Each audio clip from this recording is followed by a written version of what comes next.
পৌষের শীতে স্থবির জনজীবন, রাজধানীতে বছরের সর্বনিম্ন তাপমাত্রা, দেখা নেই সূর্যের, বেশি বিপাকে শ্রমজীবী ও ছিন্নমূল মানুষ, চুয়াডাঙ্গায় শৈত্যপ্রবাহ। অনেকদিন পরে আগুন জ্বলাইছে, আজকে শীত বেশি, থাকা খাওয়ানো বাদ দিয়ে ধরেন আগুন পোহাতে হচ্ছে। শীতের কারণে বয়স্কদের অনেক কষ্ট হচ্ছে, নাক মুখ দিয়ে অনেক বাতাস যায়, মানে হাত মাথা একদম বরফ হয়ে যায়। বর্তমান ভাড়া টাড়া হচ্ছে না, আমাদের খুব কষ্ট হচ্ছে, কম্বল নাই, নাই। আমরা ঠান্ডার জন্য বাইরে হইতে পারতেছি না, রোডে পড়ে আছি, কাম কাজ নাই। দিনে তাপমাত্রা কমেছে 5 ডিগ্রি পর্যন্ত, শীতের তীব্রতা থাকবে আরও 2 থেকে 3 দিন। কোনো কোনো জায়গায় 5 ডিগ্রি তাপমাত্রা কমে গেছে। দিনের তাপমাত্রা কমে যাওয়ার কারণে আপনার শীতের যে অনুভূতিটা বেড়ে গেছে। দেখছিলেন প্রধান শিরোনাম, দুপুরের সময়ের সঙ্গে আছি আমি মার্জিয়া শ্রেয়া। এবারে অন্যান্য শীর্ষ সংবাদ। খসড়া ভোটার তালিকা প্রকাশ, বাড়ল প্রায় 18.5 লাখ, যুক্ত হলেন 7 দেশে প্রবাসীরা। তালিকা প্রশ্নের ঊর্ধ্বে রাখতে বাড়ি বাড়ি গিয়ে করা হবে তথ্য যাচাই। রাজনৈতিক তর্ক বিতর্কে ঢাকা পড়ছে আওয়ামী লীগের দুর্নীতির ইস্যু, মন্তব্য মির্জা ফখরুলের। অর্থ পাচার করতেই বিদ্যুৎ জ্বালানি খাতে ব্যাপক লুটপাটের অভিযোগ। শুধু নিজ নয়, ব্যবসা করা উচিত জনস্বার্থে। জাতীয় সমাজসেবা দিবসের আয়োজনে প্রধান উপদেষ্টা, সামাজিক ব্যবসার মাধ্যমে সব সমস্যার সমাধান সম্ভব।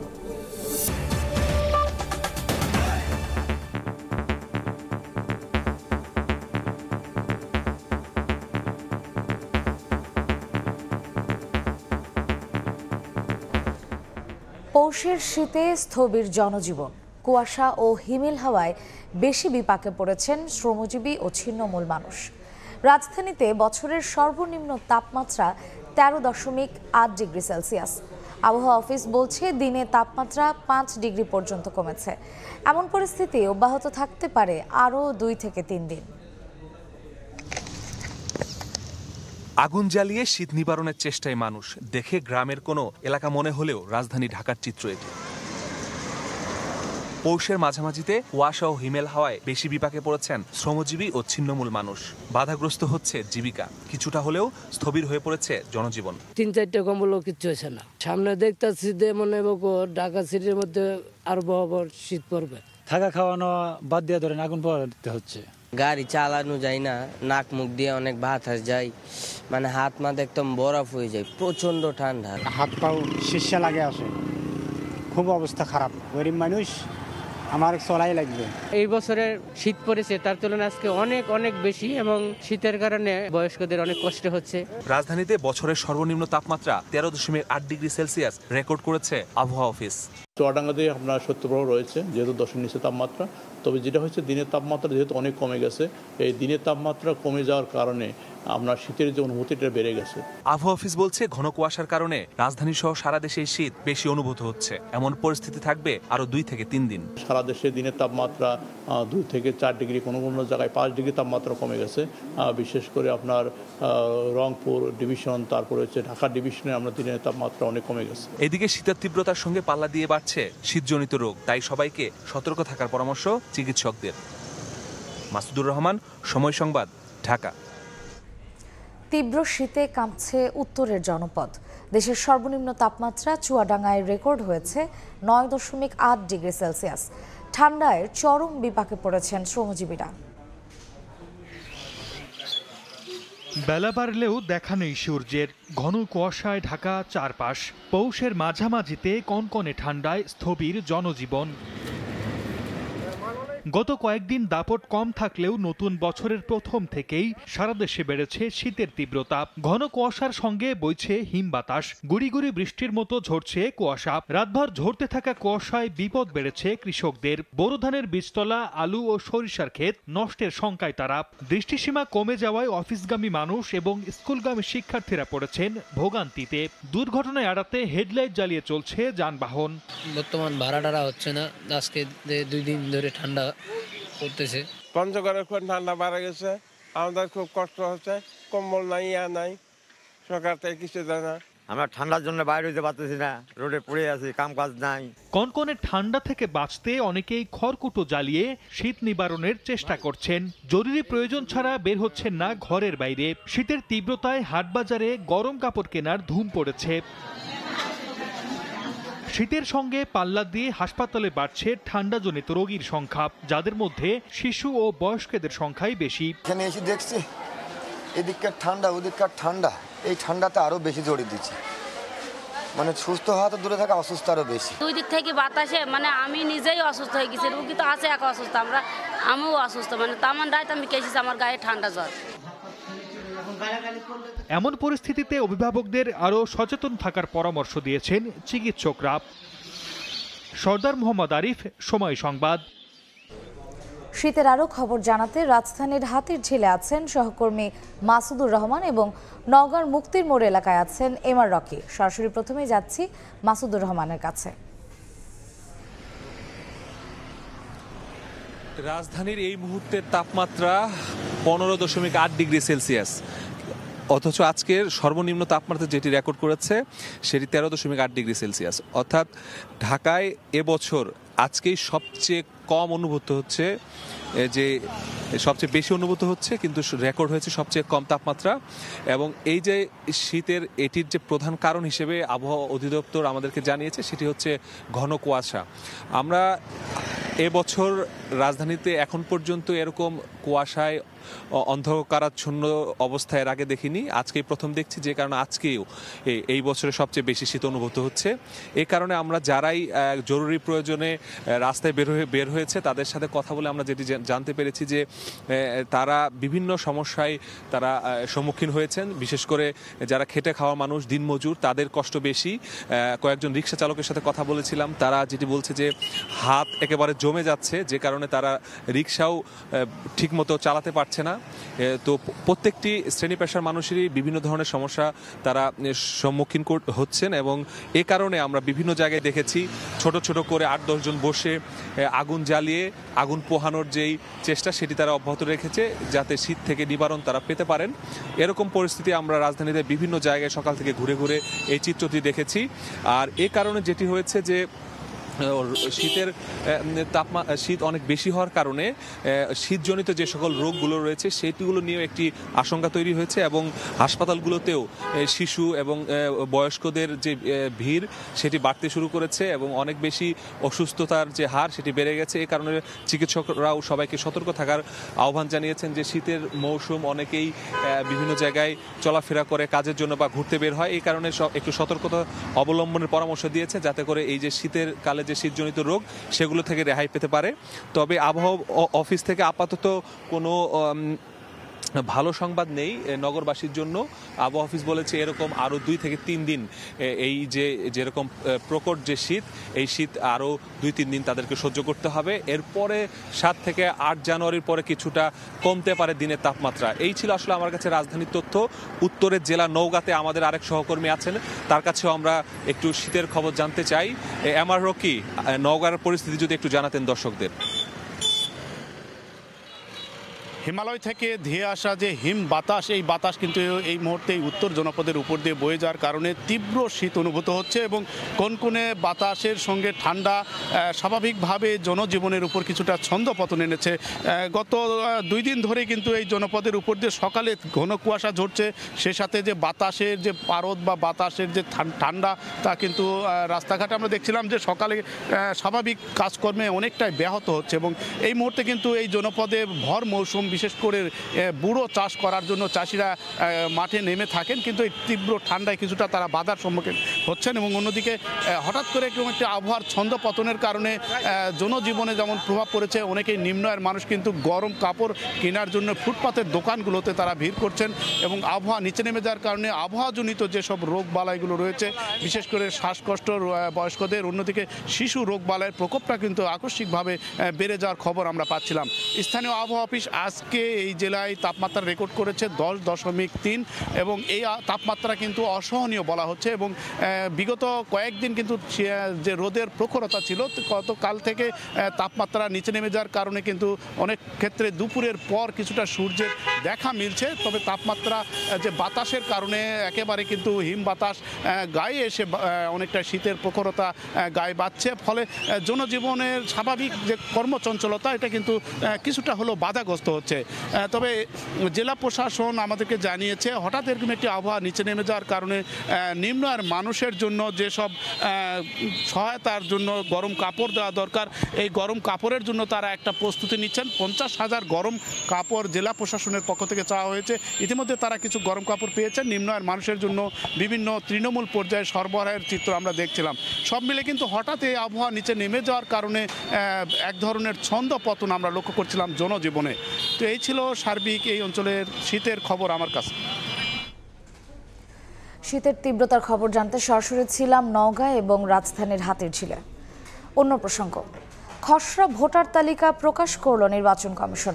18,33,312 জন বেড়ে মোট ভোটার এখন 12,36,83,512 জন। ভোটার তালিকাকে প্রশ্নের ঊর্ধ্বে রাখতে এবার বাড়ি বাড়ি গিয়ে সব ভোটারের তথ্য যাচাই করা হবে বলে জানিয়েছে কমিশন। তালিকায় নির্ভুল তথ্য দিতে অনলাইনে আবেদনের আহ্বান জানানো হয়েছে। বিগত সরকারের আমলে নির্বাচন নিয়ে যেমন প্রশ্ন ছিল, তেমনি রাজনৈতিক দল সহ নানা মহলের আলোচনায় ছিল ভোটার তালিকা ইস্যু। এবার নির্বাচন ব্যবস্থাকে প্রশ্নের ঊর্ধ্বে রেখে কাজ করতে চায় নাসিরউদ্দিন কমিশন। বৃহস্পতিবার 2024 সালের খসড়া ভোটার তালিকা প্রকাশ করল প্রতিষ্ঠানটি। খসড়া তালিকায় পুরুষ ভোটার 6,33,30,103 জন এবং নারী ভোটার 6,03,52,414 জন। এছাড়া তালিকায় যুক্ত করা হয়েছে 7 দেশের 13,151 প্রবাসীকে।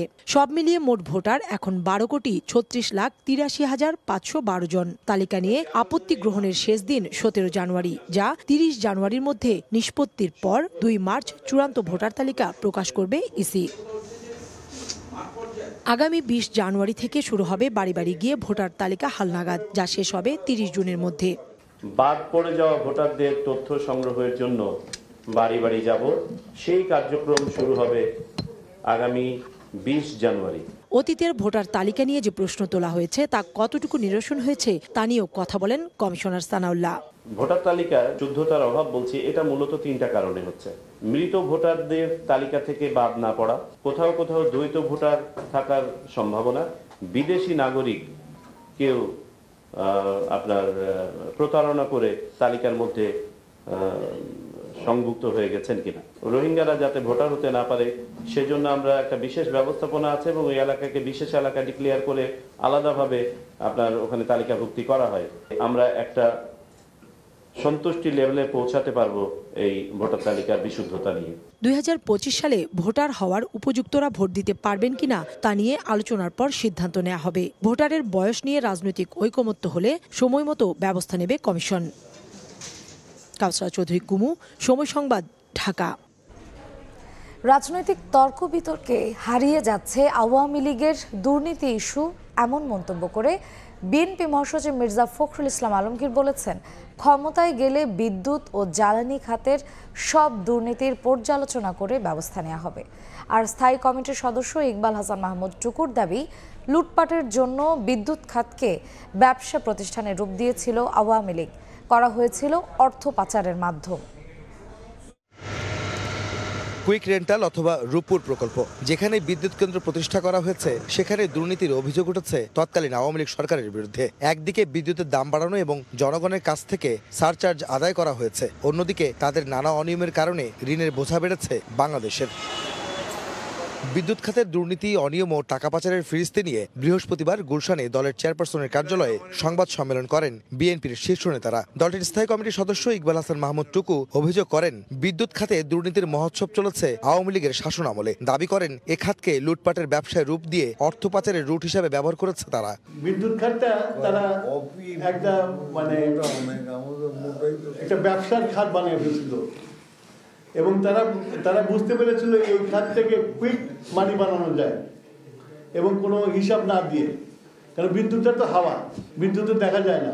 এখন এই ক্যাপাসিটি চার্জ, এই ক্যাপাসিটি চার্জের কোন মেশিনের কত ক্যাপাসিটি, কে এটাকে আইডেন্টিফাই করেছে। বিএনপি মহাসচিব মির্জা ফখরুল ইসলাম আলমগীর বলেন, রাজনৈতিক তর্ক বিতর্কের কারণে আওয়ামী লীগের দুর্নীতি আর অনিয়ম দৃষ্টির আড়ালে চলে যাচ্ছে। ক্ষমতায় গেলে এসব দুর্নীতির জন্য তাদের বিরুদ্ধে ব্যবস্থা নেওয়া হবে বলেও জানান বিএনপি মহাসচিব। রাজনৈতিক তর্ক বিতর্কে আপনার এই আওয়ামী লীগের যে দুর্বৃত্তায়ন, তাদের যে চুরি, তাদের যে আপনার লুটপাট, এটা কিন্তু আপনার নিচে পড়ে যাচ্ছে। এরা এক ধরনের সুবিধা পেয়ে যাচ্ছে। এই কথাগুলো আমাদের বারবার বলা দরকার। এই কথাগুলো না বললে আপনার আওয়ামী লীগের যে দুর্বৃত্তায়ন এবং আওয়ামী লীগ যে ধ্বংস করে দিয়েছে দেশটাকে, এটা আমাকে যে ভাষায় বলতে যে ফোকলা করে দিয়েছে, এটা কিন্তু মানুষ আস্তে আস্তে ভুলে যাবে। পুরো বিষয়টাই আমরা রিভিউ করব, আমরা বলেছি ইতিমধ্যে, এবং রিভিউ করে আমরা সেই হিসাবে যেটা প্রয়োজনীয় সে ব্যাপারে ব্যবস্থা নেব। পতিত আওয়ামী লীগের বিদ্যুৎ খাতে দুর্নীতির কারণে আগামী 2027 সাল থেকে দেশ ভয়াবহ বৈদেশিক মুদ্রা সংকটে পড়বে বলেও আশঙ্কা প্রকাশ করেন বিএনপি নেতারা। সবচেয়ে বেশি দুর্নীতি হয়েছে বলে আমাদের কাছে মনে হয়েছে। আহমেদ সালেহীন, সময় সংবাদ, ঢাকা। শুধু নিজের জন্য নয়, ব্যবসা করা উচিত জনস্বার্থে। সকালে জাতীয় সমাজসেবা দিবসের আয়োজনে কথা বলেন প্রধান উপদেষ্টা ডক্টর মোহাম্মদ ইউনূস। জানান, সামাজিক ব্যবসার মাধ্যমে সব সমস্যার সমাধান সম্ভব। সরকারের চেয়ে ব্যক্তির ক্ষমতা বেশি। মন্তব্য করে ডক্টর মোহাম্মদ ইউনূস বলেছেন, ব্যক্তি সত্তা জাগ্রত হলেই কেটে যাবে সব সংকট। এর আগে জাতীয় সংসদ ভবনের দক্ষিণ প্লাজায় বেলুন উড়িয়ে দিবসটির উদ্বোধন করেন ডক্টর ইউনূস। পরে সবার সঙ্গে কুশল বিনিময় করেন তিনি। আশা করি এই আহ্বান সবার কাছে পৌঁছবে। সরকারের ক্ষমতা একেবারে নস্যি, মানুষের ক্ষমতা প্রচন্ড শক্তি। আমরা সবাই যদি অল্প অল্প করে সেই নিঃস্বার্থে সঙ্গে সঙ্গে পরস্বার্থের কাজটাও করতে পারতাম, এটা যদি আমাদের মাথায় ঢুকতো, আমাদের মাথায় আমরা নিয়ে আসতাম, তাহলে আমাদের কোনো সমস্যা আর এদিকে তাকাতে হতো না, কারো মুখাপেক্ষি হতো না, কারো দিকে তাকিয়ে থাকতে হতো না। আমরা নিজেরাই সেটা সমাধান করতে পারি। পরের স্বার্থে ব্যবসা, যেটাকে আমরা সামাজিক ব্যবসা বলে, সেই ব্যবসাতে উৎসাহিত হয় এবং এখন হচ্ছে, মানুষ আস্তে আস্তে এটা বুঝছে। বিশেষ করে তরুণদের মধ্যে এটা আছে যে হ্যাঁ, আমি যখন ব্যবসা করব, নিজের স্বার্থে ব্যবসা করব এবং অন্যের স্বার্থে, পরের স্বার্থেও ব্যবসা করব, যেটাতে আমি যা যা দেখি হচ্ছে না, স্বাস্থ্য খাতে ঘাটতি আছে, স্বাস্থ্যের সেবা করি, শিক্ষা খাতে ঘাটতি আছে, শিক্ষা খাতে সেবা করি, সামাজিক ব্যবসা করি। মেজর সিনহা হত্যা মামলা হাইকোর্টে দ্রুত শুনানি করতে অ্যাটর্নি জেনারেলের কাছে আবেদন করেছেন তার মা নাসিমা আক্তার। সকালে অ্যাটর্নি জেনারেল কার্যালয়ে এ নিয়ে বৈঠক অনুষ্ঠিত হয়, যেখানে রায় কার্যকরের জন্য দ্রুত ব্যবস্থা নিতে আবেদন করেন সিনহার পরিবার। এ সময় দ্রুত শুনানির উদ্যোগ নেওয়ার আশ্বাস দেন অ্যাটর্নি জেনারেল মোহাম্মদ আসাদুজ্জামান। 31 জানুয়ারি 2022 সালে সেনাবাহিনীর অবসরপ্রাপ্ত মেজর সিনহা মোহাম্মদ রাশেদ খান হত্যা মামলায় বরখাস্ত ওসি প্রদীপ ও লিয়াকতকে মৃত্যুদণ্ড দিয়েছিলেন কক্সবাজারের আদালত। এছাড়াও 6 জনের যাবজ্জীবন ও বাকিদের খালাস দেয়া হয়। 2020 সালের 31 জুলাই ঈদুল আজহার আগের রাতে টেকনাফ মেরিন ড্রাইভ সড়কে শামলাপুরে পিবিএন চেকপোস্টে পুলিশের গুলিতে নিহত হন অবসরপ্রাপ্ত মেজর সিনহা মোহাম্মদ রাশেদ খান। সময় থেকে যদি আজকে অবধি 2 জানুয়ারি 2025 আমি কাউন্ট করি, প্রায় 1067 দিনের মতো পার হয়েছে। কিন্তু উচ্চ আদালতে আসলে আপনারা হয়তো জানেন, উচ্চ আদালতে খুব একটা মুভ করেনি মামলাটা। হ্যাঁ, রায়টা হয়েছে, ওটা দ্রুত কার্যকরিতার জন্য আমি এই অ্যাটর্নি জেনারেল সাহেবের সঙ্গে আমরা দেখা করেছি। আসলে এতদিন হয়নি, আদালতের বিভিন্ন ঝামেলার কারণেই হয়নি, যেটা পূর্ববর্তী যে সরকার ছিল তাদের সরাসরি হস্তক্ষেপের কারণে হয়নি। রাষ্ট্রদ্রোহের মামলায় ইসকনের বহিষ্কৃত নেতা চিন্ময় কৃষ্ণ দাসের জামিন নাকচ করেছেন চট্টগ্রাম মহানগর দায়রা জজ আদালত। অনাকাঙ্ক্ষিত ঘটনা এড়াতে নিরাপত্তার চাদরে ঢেকে ফেলা হয় আদালত প্রাঙ্গণ। নুরজামাল আতিকের ক্যামেরায় শফিকুল আলমের প্রতিবেদন। ইসকনের বহিষ্কৃত নেতা চিন্ময় কৃষ্ণ দাসের জামিন নাকচের পর আদালত প্রাঙ্গণে স্লোগান, তার বিচার দাবিতে মিছিল করেন বিপক্ষের আইনজীবীরা। জামিন শুনানি ঘিরে আদালত প্রাঙ্গণে ছিল কড়া নিরাপত্তা ব্যবস্থা। চিন্ময়কে আদালতে তোলা না হলেও সকাল 10টার দিকে আসেন তার আইনজীবীরা। দীর্ঘক্ষণ শুনানি চলে মহানগর দায়রা জজ আদালতে। এ সময় আসামিপক্ষের আইনজীবী আবেদন করলে আদালত তা নামঞ্জুর করেন। রাষ্ট্রপক্ষ দালিলিকভাবে এবং আমাদের যে সেকশনগুলো রয়েছেন, যেহেতু এগুলো জামিন অযোগ্যতার অভিযোগ, সেহেতু বিজ্ঞ আদালত উভয়ের বক্তব্য শুনে এই মামলাটা নামঞ্জুর করেছেন। অনাকাঙ্ক্ষিত ঘটনা এড়াতে আদালতের আশেপাশে মোতায়েন করা হয় র্যাব, পুলিশ, বিজিবি ও সেনাবাহিনী সহ বিপুল সংখ্যক আইন শৃঙ্খলা রক্ষা বাহিনী। আদালতের ভেতরেও ছিল সতর্ক অবস্থা। আদালত চত্বরের নিরাপত্তা বিধান করা আমাদের দায়িত্ব। আমরা চেষ্টা করেছি যথেষ্ট নিরাপত্তা ব্যবস্থা নিশ্চিত করার জন্য। গত 31 অক্টোবর রাষ্ট্রদ্রোহের মামলার পর 25 নভেম্বর ঢাকা থেকে সম্মিলিত জাগরণ জোটের মুখপাত্র চিন্ময় কৃষ্ণ দাসকে গ্রেফতার করে পুলিশ। সংঘাত এড়িয়ে শান্তির আহ্বানে বান্দরবানে চলছে সম্প্রীতি সমাবেশ। বাঙালি সহ 13 জনগোষ্ঠীর অংশগ্রহণে বান্দরবান এখন উৎসবের শহর। এই মুহূর্তে সেখানে আছেন আমাদের রিপোর্টার কমল দে। সরাসরি যাচ্ছে তার কাছে। আর নয় হানাহানি, এইবার বান্দরবন থেকে আসলো ঐক্যের ডাক, যে ঐক্যে সাড়া দিয়েছে বাঙালি পাহাড়ি 13টি জনগোষ্ঠী। চলছে সম্প্রীতির বান্দরবনে, যে ঐক্যের যে র্যালি, হানাহানি বন্ধ করে শান্তি সম্প্রীতির বান্দরবন আবারও তার আগের স্বরূপ ফিরে পাবে সে আহ্বান জানিয়ে বান্দরবনে কিছুক্ষণ আগে শুরু হয়েছে এই বর্ণাঢ্য র্যালি।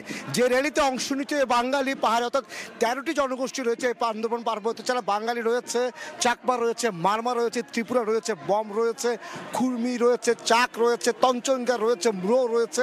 সে 13টি সম্প্রদায়ের আদি জনগোষ্ঠী যারা রয়েছেন তারা নেমে এসেছেন রাস্তাতে।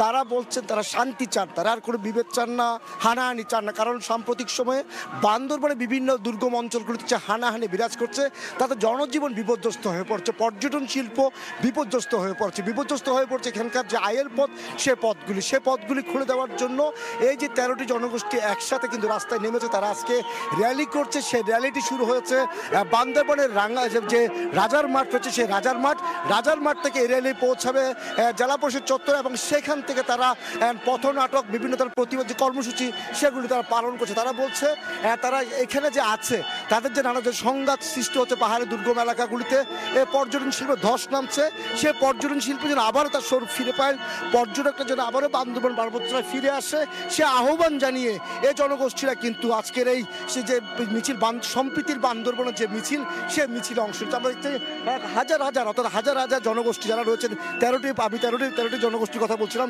সেই 13টি জনগোষ্ঠীর বাসিন্দারা বিশেষ করে বান্দরবান পার্বত্য যে 7টি উপজেলা রয়েছে সে 7টি উপজেলা থেকে কিন্তু তারা অংশ নিচ্ছেন এখানকার বাসিন্দারা। এবং আমরা দেখতে পাচ্ছি তাদের যে দাবি সেই দাবিটি তারা যে সন্ত্রাসীদের প্রতিরোধ করতে হবে, যে পর্যটন শিল্প স্থিমিত হয়ে আছে 3টি উপজেলার মধ্যে থানসি, রুমা, রোয়াংছড়ি, সেগুলো আবার খুলে দিতে হবে।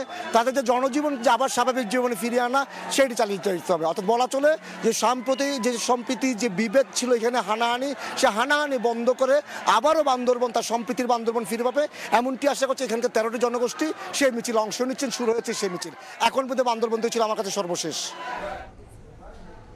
সরাসরি ছিলাম বান্দরবানে। দুপুরের সময়ে আরও থাকছে। আবারও অধিনায়ক ইস্যুতে ক্রিকেট আঙ্গনে উত্তাপ। টি-20 নেতৃত্ব ছাড়ছেন শান্ত। বিবেচনায় লিটন, হৃদয় ও মিরাজ। 3 মাস পারফরমেন্স পর্যবেক্ষণ করবে বোর্ড।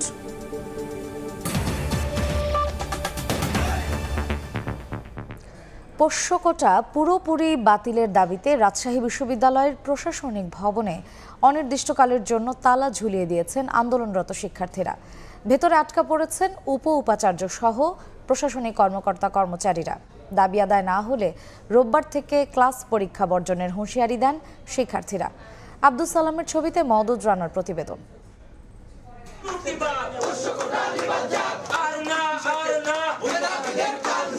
পোষ্য কোটা পুরোপুরি বাতিলের দাবিতে রাজশাহী বিশ্ববিদ্যালয়ের প্রশাসনিক ভবনে অনির্দিষ্টকালের জন্য তালা ঝুলিয়ে দিয়েছেন আন্দোলনরত শিক্ষার্থীরা। বৃহস্পতিবার সকালে প্রশাসন ভবনের সামনে জড়ো হন তারা। এ সময় মাইকে ঘোষণা দিয়ে সবাইকে বের হয়ে যাওয়ার আহ্বান জানান। পরে 10টায় প্রশাসন ভবনের গেটে তালা ঝুলিয়ে দেন। ভেতরে আটকা পড়েন উপাচার্য সহ কর্মচারীরা। স্যারদের ছেলেমেয়েরা আমাদের থেকে কম নাম্বার পেয়ে তারা বেশি আগে চান্স পেয়ে যাচ্ছে, কিন্তু আমরা পাচ্ছি না। এটা কেন হচ্ছে? কোঠা মুক্ত বাংলাদেশে আমরা যে কোঠার জন্য এত আন্দোলন, 24-এর এত আন্দোলন, গণ আন্দোলন। পোষ্য কোটা সহ 3 দফা দাবি আদায় না হওয়া পর্যন্ত প্রশাসনিক ভবন বন্ধ থাকবে বলে জানান শিক্ষার্থীরা। একই সঙ্গে আগামী রোববার থেকে ক্লাস পরীক্ষা বর্জনের হুঁশিয়ারিও দেন। একটা জিনিসের যখন লিগ্যালিটি থাকে না, ভ্যালিডিটি থাকে না, সেই জিনিসটার টোটালটাই যখন ইলজিক্যাল বা ইনভ্যালিড, সেটার মধ্যে আপনি মানবিক কোনো কিছু দেখতে পারেন না। এই কোটা তো ভ্যালিডিটি নাই, তার মানে এটা যৌক্তিক সংস্কারের আন্ডারেই না, এটাকে বাতিল করতে হবে। আমরা এখন শিক্ষা ব্যবস্থার সংস্কার করতেছি, যার মেইন ম্যান্ডেট হচ্ছে কোটাকে বাতিল করতে, পোষ্য কোটাকে বাতিল করতে হবে। বিশ্ববিদ্যালয় প্রশাসন বলছে সব পক্ষের সঙ্গে আলোচনা করেই সংকট নিরসনে উদ্যোগ নেওয়া হবে। শিক্ষার্থীদের সাথে আমাদের সম্পর্কের অবনতি কখনো ছিল না, এখনও নেই। তারা তাদের যৌক্তিক অবস্থানে আছে, আর আমরাও আমাদের জায়গা থেকে বিষয়টির একটি সুষ্ঠু সমাধানের চেষ্টা করছি। এর আগে বুধবার এক সভায় পোষ্য কোটা 4% থেকে কমিয়ে 1% রাখার সিদ্ধান্ত নেয় বিশ্ববিদ্যালয় প্রশাসন। মওদুদ রানা, সময় সংবাদ, রাজশাহী। শুরুটা হয় গাড়িতে উঠতে গিয়ে, ভিড় ঠেলে ওঠার পর আসন না মিললে দাঁড়িয়ে কিংবা ঝুলে যাওয়াটাই নিয়তি। এতে বিপাকে পড়েন আসনধারীও। গবেষণায় দেখা গেছে রাজধানীর প্রায় 72% মানুষের মতে ঢাকার গণপরিবহনের সময়সূচি মেনে না চলাই যাত্রী ভোগান্তির বড় কারণ। তাই দুর্ভোগ কমাতে অবকাঠামোগত প্রকল্পে না গিয়ে সময়সূচি মেনে বাস পরিচালনায় গুরুত্ব দিয়ে আলাদা লেন রাখার পরামর্শ বিশেষজ্ঞদের। সঙ্গে নজরদারি বাড়াতে জিপিএস প্রযুক্তি ব্যবহারের দিকেও নজর দেওয়ার তাগিদ তাদের। আলামিন তুষারের রিপোর্টে বিস্তারিত। যাত্রী তোলার এমন অসুস্থ প্রতিযোগিতার কারণ যাত্রী সংখ্যার তুলনায় অপ্রতুল গাড়ির সংখ্যা। যদিও রাস্তার তুলনায় সেই সংখ্যাটা কিন্তু বেশি, যা কিনা বিশ্বের সবচেয়ে যানজটপ্রবণ শহরগুলোর একটিতে পরিণত করেছে ঢাকাকে। বাসকে নিয়ন্ত্রণে না এনে মেট্রো রেল আর বিআরটির মতো বড় বড় প্রকল্প হাতে নেওয়া হলেও এর সুফল পাবেন না গণপরিবহন ব্যবহারকারীর সিংহভাগ মানুষ। বাংলাদেশে যেভাবে সময় অপচয় হয়, এই রকম রোডে ঘাটে কখনো কোনো মানুষের সময় অপচয় হয়। আমরা তো বেগতিক, আমাদের তো দেখা যায় কি যে অফিস আওয়ারে সবাই একসাথে বের হয়, তখন আমাকে যাইতেই হবে। আসলে মামলাটাই সমাধান না, সমাধান হলো সবার সচেতনতা। যাত্রী হিসাবে সেও যেমন সচেতন, ড্রাইভারদের সচেতন দরকার। সবাই সচেতন হলেই সব সমস্যার সমাধান হবে। সাস্টেনেবল আরবান ট্রান্সপোর্ট ইন্ডেক্স বলছে ঢাকার অর্ধেকের বেশি মানুষ গণপরিবহনের প্রাপ্যতা নিয়ে সন্তুষ্ট নয়, অসন্তুষ্ট সময়ানুবর্তিতা নিয়েও। বাস রুট রেশনালাইজেশনের মাধ্যমে 10 মিনিট পর পর বাস চালানোর নিয়ম রাখা হলেও সেটিও দেখেনি আলোর মুখ। ধাক্কাইতে ও যত সময় ধাক্কানো না না হবে তত সময় ছাড়বে না। প্রত্যেকটা সেক্টরে একটা টাইম শিডিউল করে দিলে যে এখানে এই টাইমে এই বাসটা থামবে, যেখানে সেখানে না দাঁড়াইলে যানজট সৃষ্টি হতো না এবং অ্যাক্সিডেন্টের হার কমতো। বেশ কয়েকটি গবেষণা প্রতিবেদন বিশ্লেষণ করে পাওয়া গেছে ঢাকায় 2007 সালে একটি গাড়ির গড় গতিবেগ ছিল প্রায় 21 কিলোমিটার প্রতি ঘন্টায়। সেটা এবছর কমতে কমতে নেমে এসেছে 4.7 কিলোমিটারে। এ অবস্থায় প্রতি কর্মঘণ্টার যে আর্থিক অপচয় তা যদি হিসাব করা হয়, বাৎসরিকভাবে সেই সংখ্যাটা দাঁড়াবে 50,000 কোটি টাকার বেশি।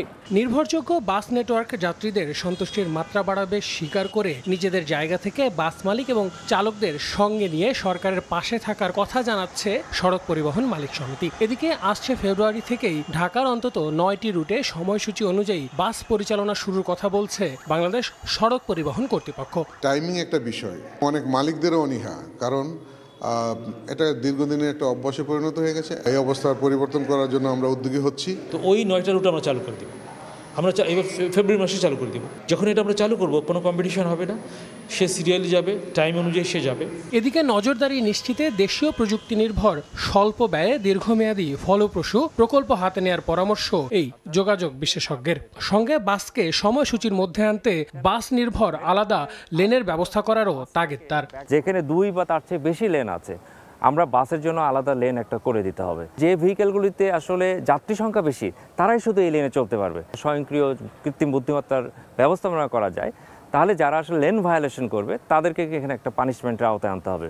দুর্ভোগ ভোগান্তিতে ভরা রাজধানীর গণপরিবহন সংস্কারে তাই নীতি নির্ধারকদের সঙ্গে রাজনৈতিক দলগুলোকেও ভূমিকা রাখার আহ্বান সংশ্লিষ্টদের। আল আমিন তুষার, সময় সংবাদ, ঢাকা। আইএমএফের শর্ত নয়, রাজস্ব বাড়াতেই 43টি পণ্যে ভ্যাট বাড়ানো হচ্ছে।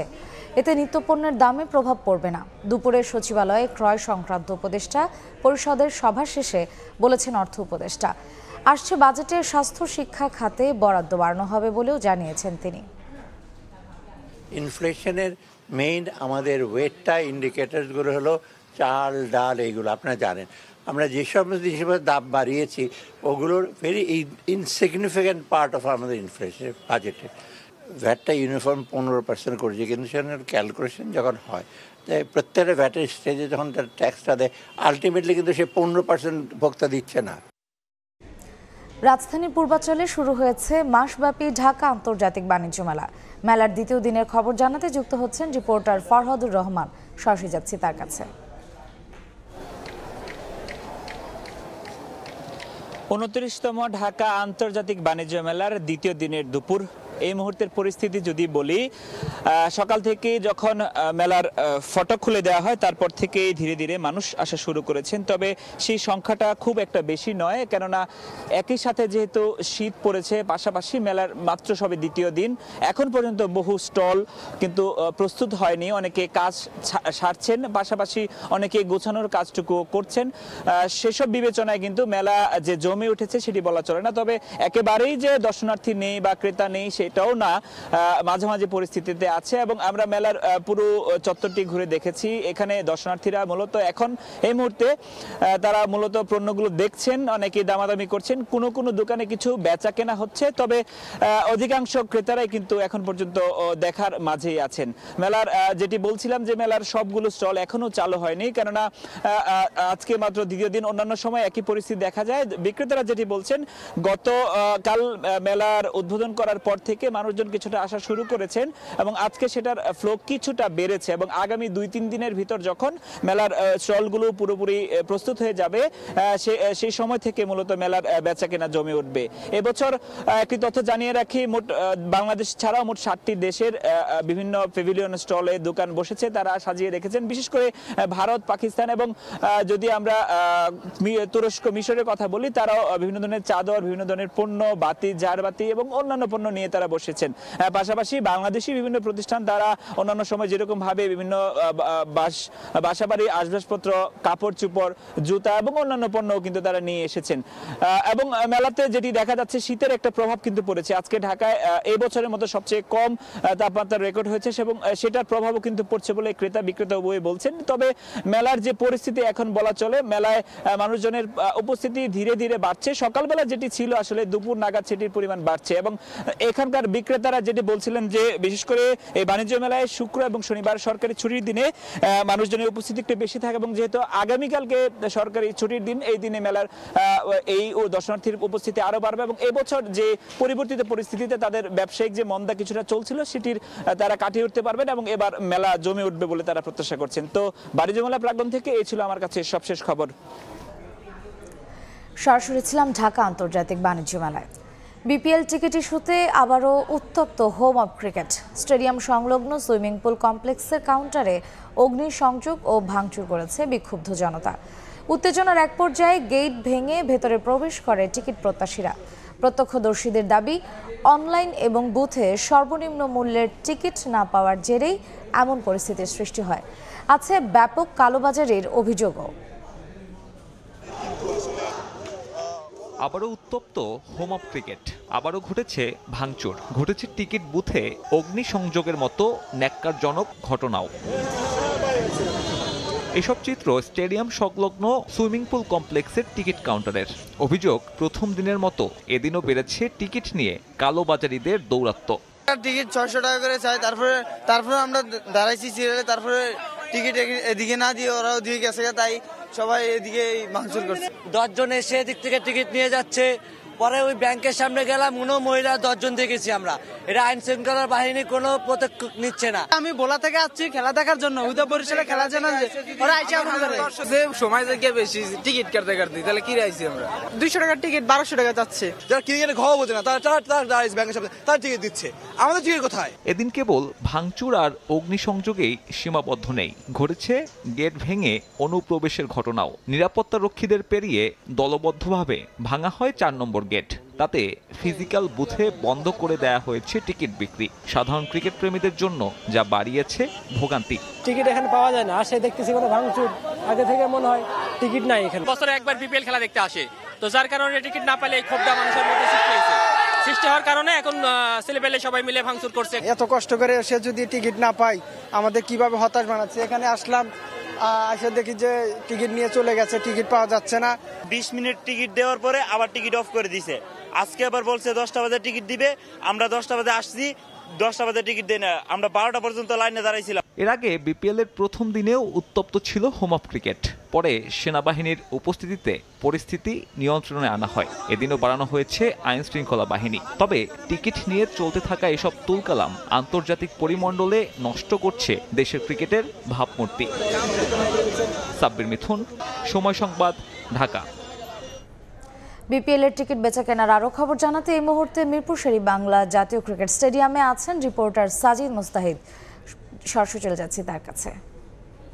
হাই ভোল্টেজ দুটো ম্যাচ এই মুহূর্তে কিন্তু লড়ছে ঢাকা ক্যাপিটালস এবং দুর্বার রাজশাহী। তবে মূল আকর্ষণ যেটা, সেই ম্যাচটা কিন্তু আজ অনুষ্ঠিত হবে সন্ধ্যার ম্যাচটি, এবং সেখানে লড়বে তামিম ইকবালের ফরচুন বরিশাল এবং রংপুর রাইডার্স। তবে আজকেও কিন্তু আমরা যেটা দেখছি যে এই ম্যাচে প্রচুর দর্শক কিন্তু মাঠে এসেছেন ম্যাচ দেখতে, এবং আজও একটা অনাকাঙ্ক্ষিত ঘটনা হয়েছে, যেটা টিকিট দর্শক প্রচুর পরিমাণ আপনারা দেখতে পাচ্ছেন দর্শক মাঠের বাইরে অপেক্ষা করছে। অনেকের হাতেই টিকিট নেই, অনেকেই টিকিট কিনতে এসেছিলেন মাঠে এবং তারা টিকিট না পেয়ে কিন্তু আজও কাউন্টার ভাঙচুর করেছেন, আগুন জ্বালিয়ে দিয়েছিলেন। তবে বারবার কেন এমন ঘটনা হচ্ছে, এটা কিন্তু সবার মনে একটা প্রশ্ন, যে এবারের বিপিএলটা এত অর্গানাইজড ওয়েতে আয়োজন করতে চাইছে বিসিবি, এত জাঁকজমকভাবে আয়োজন করতে চাইছে, বেশ কিছু কনসার্ট করেছে, মাঠের বাইরের আয়োজন নিয়ে আসলে কোনো আক্ষেপ বা কোনো অভিযোগের অবকাশ না থাকলেও টুর্নামেন্ট শুরু হতে কিন্তু টিকিট নিয়ে একটা বিশৃঙ্খলা দেখা দিয়েছে। তার মূল কারণ কিন্তু যেটা অনেকের মুখে শুনছে, যে সঠিক তথ্যটা কিন্তু সমর্থকরা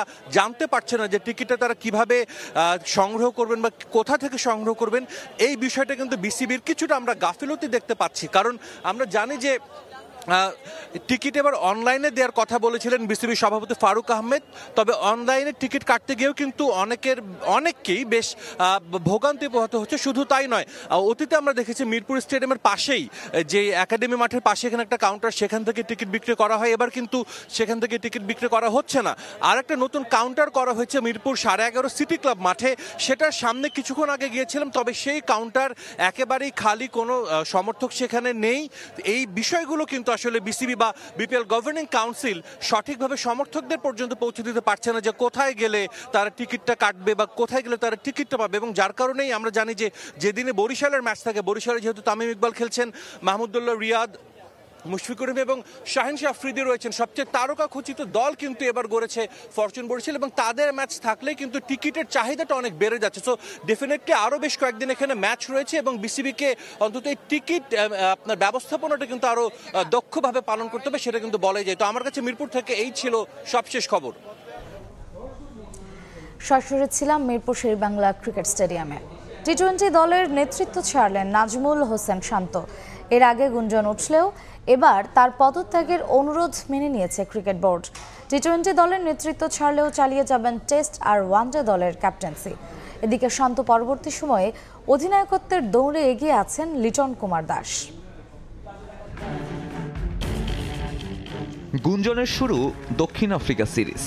দল আর নিজের পারফরমেন্স তো ছিলই, এছাড়া ব্যক্তিগত কারণ দেখিয়ে অধিনায়কত্ব ছাড়ার প্রস্তাব দেন নাজমুল হোসেন শান্ত।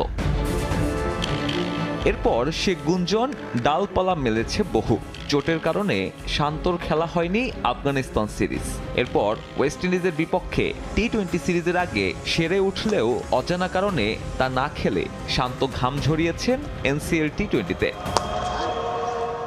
অবশ্য শান্তর অনুপস্থিতিতে সেখানে বাজিমাত করেন ভারপ্রাপ্ত অধিনায়ক লিটন কুমার দাস। উইন্ডিজকে 7 দেন হোয়াইট ওয়াশের। ওই সিরিজ শেষে বিসিবিকে টি-20-র দায়িত্ব ছাড়ার কথা জানিয়ে দেন শান্ত। বিসিবিও তার অনুরোধ মেনে নিয়েছে। বিসিবি সূত্রের খবর, আপাতত টি-20 নেতৃত্ব নিয়ে তারা হাঁটবে ধীরে চলো নীতিতে। 2026 বিশ্বকাপকে সামনে রেখে দল গোছাতে চান নীতি নির্ধারকরা। তাই কাছাকাছি সময়ে এই ফরম্যাটে নতুন অধিনায়কের নাম ঘোষণা করা হবে না। বিপিএল তো আছেই, এরপর চ্যাম্পিয়ন্স ট্রফি পর্যন্ত করতে হবে অপেক্ষা। পারফরমেন্স যাচাই বাছাই করে নতুন অধিনায়কের হাতে তুলে দেওয়া হবে শর্টার ফরম্যাটের অ্যাসাইনমেন্ট। বিবেচনায় আছেন অনেকেই, তবে সে তালিকায় সবচেয়ে এগিয়ে লিটন কুমার দাস। ওয়েস্ট ইন্ডিজের বিপক্ষে ভারপ্রাপ্ত অধিনায়ক হিসেবে লেটার মার্কস পেয়েছেন এই উইকেট কিপার ব্যাটার। তবে চিন্তায় তার ব্যাটিং ফর্ম। তাতে লিটনের সঙ্গে দৌড়ে আছেন আরও কয়েকজন। মেহেদী হাসান মিরাজ থেকে শুরু করে, যেখানে বোর্ড কর্তারা বিবেচনায় রাখছেন তাওহিদ হৃদয়কেও। মার্চে জিম্বাবুয়ে সিরিজে অভিষেক হবে নতুন অধিনায়কের। সেখান থেকেই শুরু হবে 2026 বিশ্বকাপ পরিকল্পনা শুরুর কাজ। পারফরম্যান্স বিবেচনায় লম্বা সময়ের জন্য এই গুরুদায়িত্ব বুঝিয়ে দিতে চায় বিসিবি।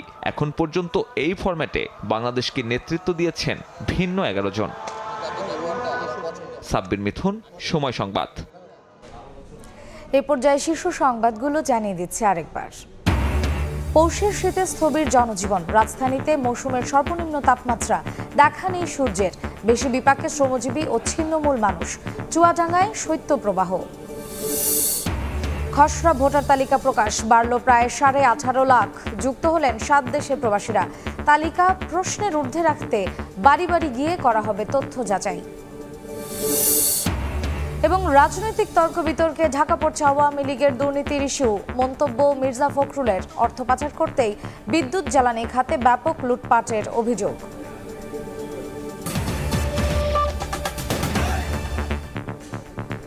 এ ছিল দুপুরের সময়ের আয়োজন, সঙ্গেই থাকুন সময়ের।